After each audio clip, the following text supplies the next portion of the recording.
সংসদে যেখানে আইন তৈরি হয়, এই সংসদে জনপ্রতিনিধি নির্বাচনের মূল ক্ষমতা হচ্ছে জনগণের হাতে। তার জন্য আমাদের এখানে গণতন্ত্র আছে, সংসদীয় গণতন্ত্র।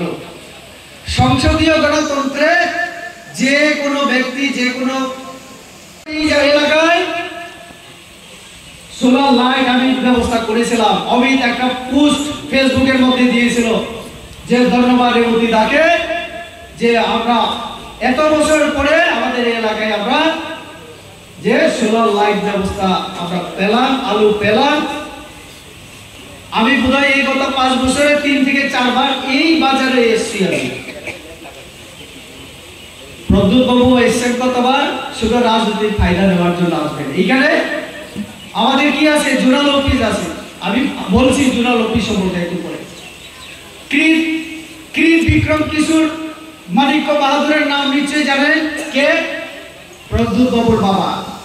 কতবারের এমপি? 3 বারের। 1967, 1977 and 1989 এ তিনি কি হয়েছিলেন? এমপি হয়েছিলেন। প্রদ্যুৎ বাবুর মা বিভু কুমারী দেবী, উনিও এমপি হয়েছিলেন। কখন জানেন? 1991 থেকে 95 পর্যন্ত। ইতিহাস দেখবেন আপনারা। এই বাড়ি থেকে, রয়্যাল ফ্যামিলি থেকে কৃত বিক্রম কিশোর 3 বার, 15 বছর, 5 বছর বিভু কুমারী দেবী, এখন 5 বছর কৃতি দেবী সিং। বাবা মা মেয়ে মিলে কত বছর? 25 বছর হবে। তিপ্রাসার জন্য কৃত বিক্রম কংগ্রেসের এমপি ছিলেন। সেই সময় যদি দাঁড়িয়ে পার্লামেন্টে বলতেন, ইন্দিরা মুজিবর চুক্তির কথা শুনেছেন আপনারা?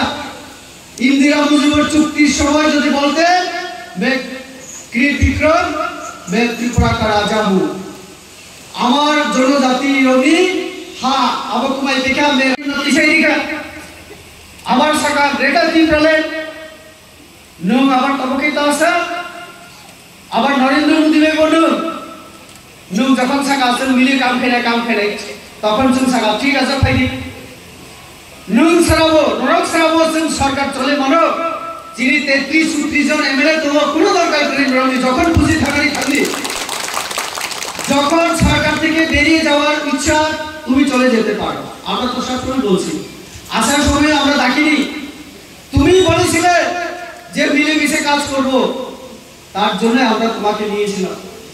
এখন তুমি যে কোনো সময় চলে যেতে পারো, গণতান্ত্রিক অধিকার আছে তোমার, বেঁধে রাখবো না আমরা তোমাকে। আর তুমি এই কথা বলতে পারো না যে বিজেপি এডিসিতে ঢুকতে পারবে না। আমরা এডিসিতে দাঁড়িয়ে আলোচনা করছি, ভাষণ রাখছি। আমাদের অমিত কথা বলেছে। মুখ্যমন্ত্রী আমি ডক্টর মানিক সাহার কথা বাদই দিলাম। এই ভারতবর্ষের মধ্যে এরকম কোন রাজনৈতিক দল নেই যারা জনজাতিকে এত সম্মান দেখিয়েছে, এত সম্মান, এত অধিকার, এত সুযোগ সুবিধা দিয়েছে। কোন সরকার, কোন দল ভারতবর্ষের ইতিহাসে কেউ দেয়নি।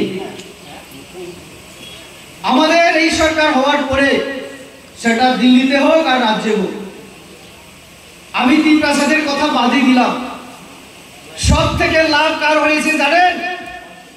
রাজ পরিবারে প্রদ্যুৎ বাবুদের সব থেকে লাভ হয়েছে। আপনারা, আমি যদি 1-2টা উদাহরণ দেই আপনারা বুঝতে পারবেন। এখন যিনি এমপি কৃতি সিং, উনি কি ব্রু রিয়াং সম্প্রদায়ের জুমিয়া পরিবারে না? কে তিনি? নিজেকে পরিচয় দেন তিনি মহারানী। কোন রাজ্যের মহারানী? তিনি ওই মধ্যপ্রদেশ আলাদা হয়ে একটা ছত্তিশগড় রাজ্য হয়েছে নতুন, সেই মধ্যপ্রদেশের রাজ পরিবারে ওনার বিয়ে হয়েছে। আজকে থেকে 30-40 বছর আগে, 40 বছর যাবৎ ওনার সঙ্গে ত্রিপুরার কোনো সম্পর্ক নেই।